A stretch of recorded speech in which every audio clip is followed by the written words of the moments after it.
ใช้นี่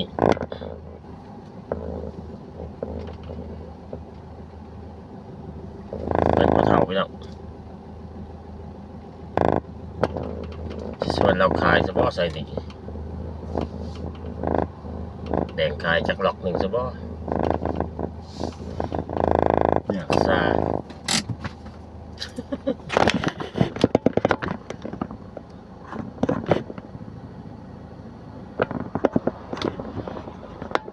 สิโยพอเท่าคายดินก่อนนะคายเลื่อนก่อนนะพอได้ใส่นี่เด็กเก่าประมาณที่17เลยตอนนี้ก็เริ่มเขียวสะอุ่มแล้วเด้อพี่น้องฝนตกมา2-3 เทื่อก็เริ่มเขียวสะอุ่มขึ้นมาแล้วเริ่มเขียวป่าไม้ก็เริ่มงามเป็นบางคนป่าไม้ก็เริ่มงามเขียวสะอุ่ม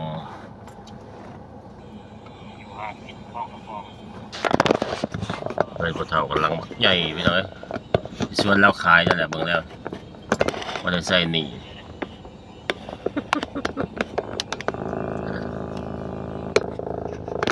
พวกเฒ่ารวยได้พวกเฒ่าได้แคมทางที่ส่วนเราขายว่าได้ใส่หนีซะบ่วะสุดยอดพวกเฒ่าจานทอดอย่างเงี้ยเราใหญ่เลยพวกน้อยเอาข้าวต่อไปนะรอติดตาม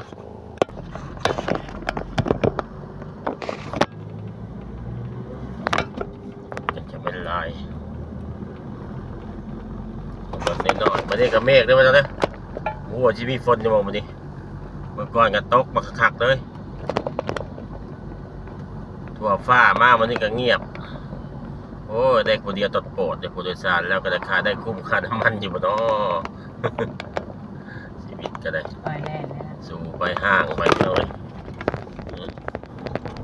วันนี้มันที่ลึกบาดแก่จนวันลังค่าผลเอ็ดโอนนะใจคอยๆเด้อผู้โดยสารก็เต็มลำอยู่นะคอยไปนี่พี่น้องทางซ้ายนี่ของเอกชนประชาชนดินกันทางขวาจะเป็นของประเทศชาติหลักหลวงเขาทุกคนเพราะว่าเป็นป่าสงวนไว้พี่น้องของหลักหลวงเขาที่จะไปพากันหลักขายได้นะคนใดก็ได้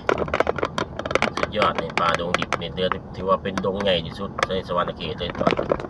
ป่านี่เรียกว่าอะไรแต่เห็ดโรงงานและเห็ดได้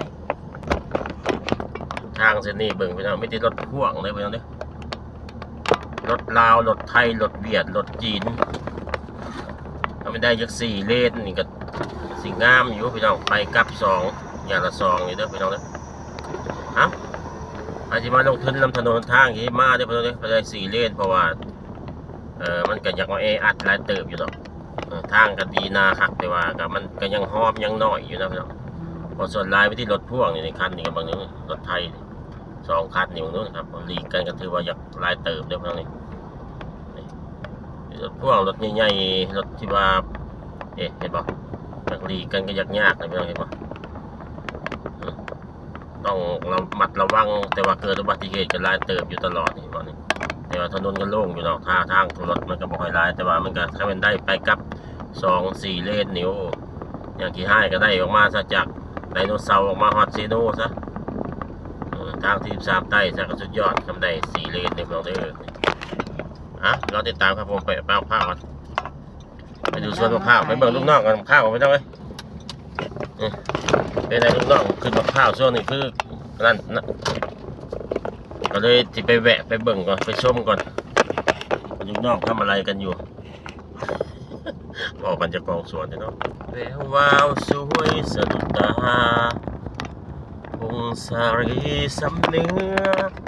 งามเหลือสุดพันละนาก่อนเมฆ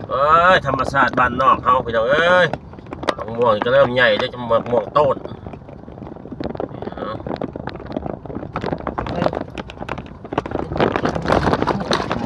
ม่วงต้น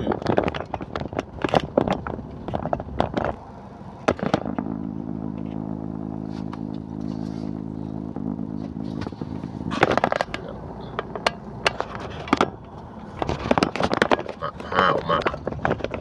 สุดยอดอันนี้คือเดินสวนมะพร้าวเลยพี่น้องโอ้โหกี่หมื่นไร่ ไล่เอาไปง่ายว่าเป็นพันซะถ้าว่าหมื่นก็คือมันสิลายพวกหรือจังใดก็ลองติดตามดูการทอนกับบวกแต่ว่ารวมเนี่ยก็ถือว่าลายเติบอยู่เนาะพี่น้องตั้งแต่ถนนเลขเก้าเข้ามานี่แต่ว่าสำหรับสวนมะพร้าวนี่ก็ปาดเถอะพี่น้องเลยมีอยู่4 ล็อก4 ล็อกหรือ4 แปลงนี่แหละยืดแบบใดดีนี่ก็กบจานดอกจานมาแล้วทั่วท้องนาต้นเดือนกุมภามีนาเมษายนคิดฮอดนะพันใจคนจนที่เคยปีนต้นดอกจานหวานใจนี่พี่น้องมีอยู่4 ล็อก4 ต้น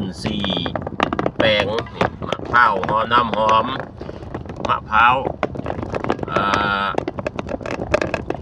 ไฟหรือว่าข้าวบ้านเขาธรรมดานี่พี่น้องนี่นะครับพอฝนตกมาก็ได้น้ำเริ่มเคี้ยวเริ่มตึงๆต้องๆกันได้ป่ะเนี่ยพี่น้องนี่ดูครับมันนับเอาเองด้วยว่ากี่ต้นกี่ไร่ผมก็ แต่ประมาณนี่ก็หลายพันเหมือนกันพี่น้องเอ้ยว่าง่ายใช่ไหมได้น้ำได้นิ่มนะเด้พี่น้องนวล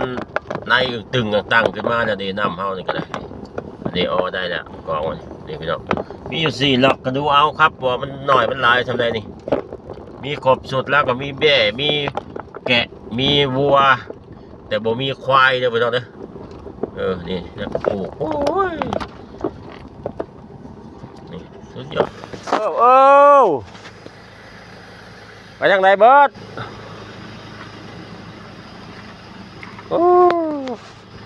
ทำงานไม่เรื่องเลยลุงนอกนี่ก็ได้ เดี๋ยวตัดเงินเดือนอย่างเงี้ยขายหาไปขายแล้วก็ไปลงเลขลงนี่เบาจะไปเบาจะปูใต้หรือเบาจะปูนี่พี่น้องเลยสุดยอดนี่ในรถเด้พี่น้องครับต้นเตี้ยพี่น้องเลย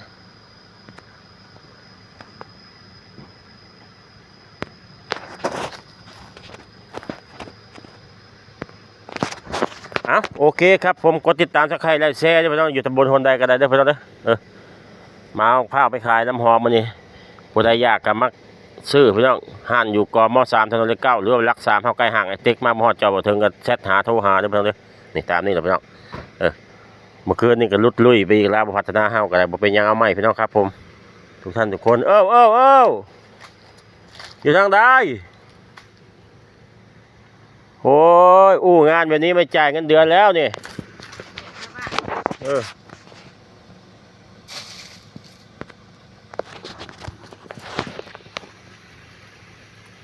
เอาเฮงรวยๆกดติดตามอย่าลืมเพื่อที่ว่าพลาดคลิปใหม่ๆพี่น้องจานทอนหรือว่าอยากสั่งข้าวสั่งน้ำอยากกินอาหารก็โทรมาเด้อพี่น้องแชทมาเด้อพี่น้องสิจองเป็น100กล่องก็จองได้พี่น้องเฮงปังมันลำๆรวยๆ